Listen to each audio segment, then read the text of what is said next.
Hey tout le monde, c'est Kevin, on se retrouve pour une nouvelle vidéo aujourd'hui. Je vous présente ma grue mobile MK2 qui est télécommandée. N'hésite pas à t'abonner si c'est pas déjà fait, à activer la cloche, à laisser ton petit pouce bleu, un petit commentaire et nous c'est parti. Sur cette vidéo, je vais vous montrer comment j'ai fait le châssis pour que ce véhicule soit télécommandé. Je l'ai passé du coup 4 roues motrices sur 10. On va déjà commencer par préparer le véhicule, on démonte la cabine, la grue, tout l'élément qui sert d'esthétique. C'est parti.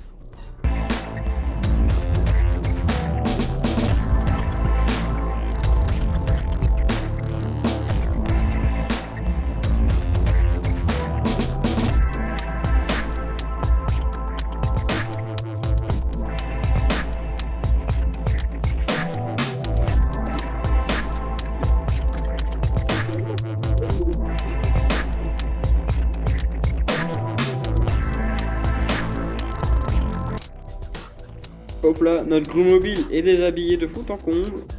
On va étudier ça. On commence par la partie directionnelle qui est branchée directement en direct sur l'axe qui se trouve ici en jaune. Encore une fois, on n'est pas là pour se prendre la tête, on est là pour faire des trucs efficacement qui fonctionnent. On branche un servomoteur directement. Une barre de 7, cette petite pièce qui le rassemble. Sur le système de base, votre véhicule est construit tel qu'il est comme ça. Pareil pour le moteur XL, vous mettez 2 barres de 7 de chaque côté. On garde le même système de pignon, vous mettez une barre de 4 au lieu d'une barre de 3. Et 2 pièces noires ici qui tient le moteur XL.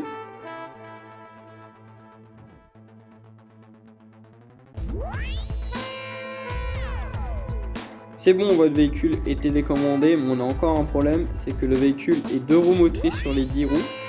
Et ça fait qu'il a du mal à avancer, dès qu'il prend un obstacle il patine un peu. Donc moi je l'ai passé 4 roues motrices sur les 10. On peut le passer encore 6 roues motrices, mais je l'ai pas fait, mais c'est faisable. Donc je vais vous montrer ça tout de suite. Pour que ça soit plus simple, je vais prendre des images du bouquin, histoire que vous voyez ce qui était avant et après.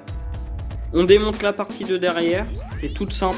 On enlève la petite pièce en dessous, on tire, tout vient avec.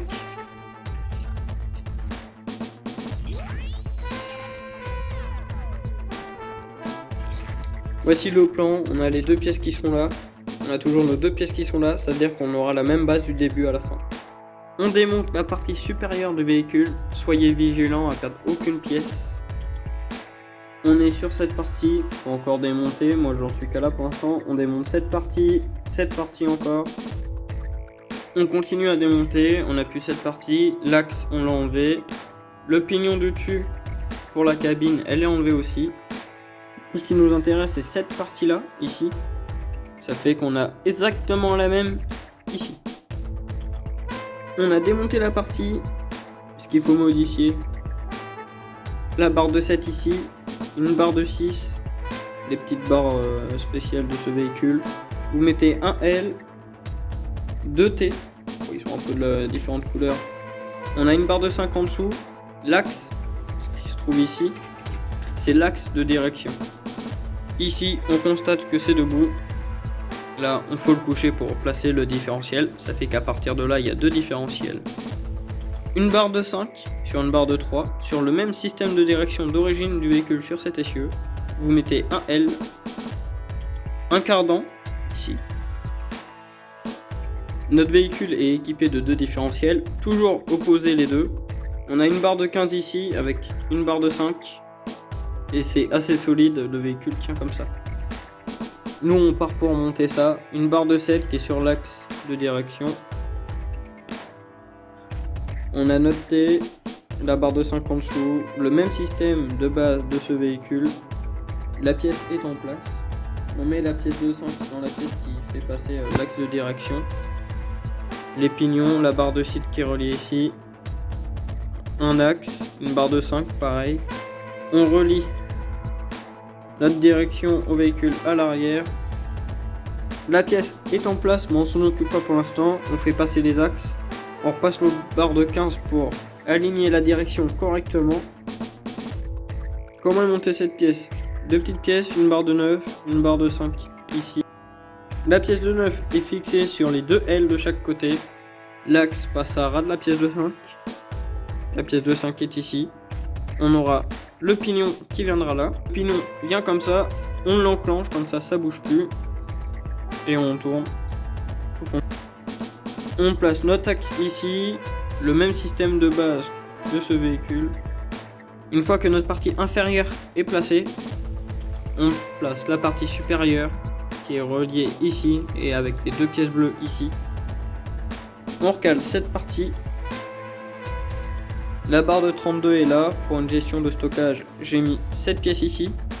Quand vous allez monter cette partie là, vérifiez bien qu'elle soit bien calibrée avec celle de devant.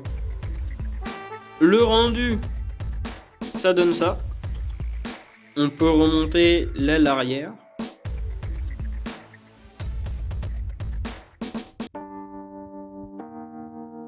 On rhabille le véhicule, on met la cabine, les petites protections, les petites parties esthétiques. On cale notre récepteur tel qu'il est.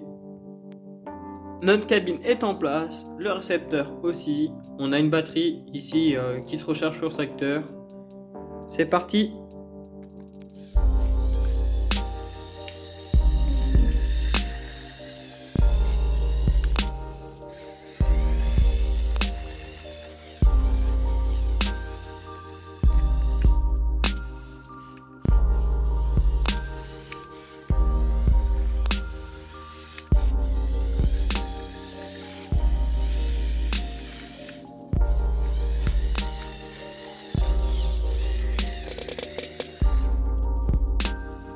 J'espère que cette vidéo t'aura plu, n'hésite pas à t'abonner et à commenter la vidéo, laisser ton petit pouce bleu. N'hésite pas à me suivre sur mon Instagram KevinVMT, je le mettrai dans la description. On se retrouve pour de prochaines vidéos, à plus!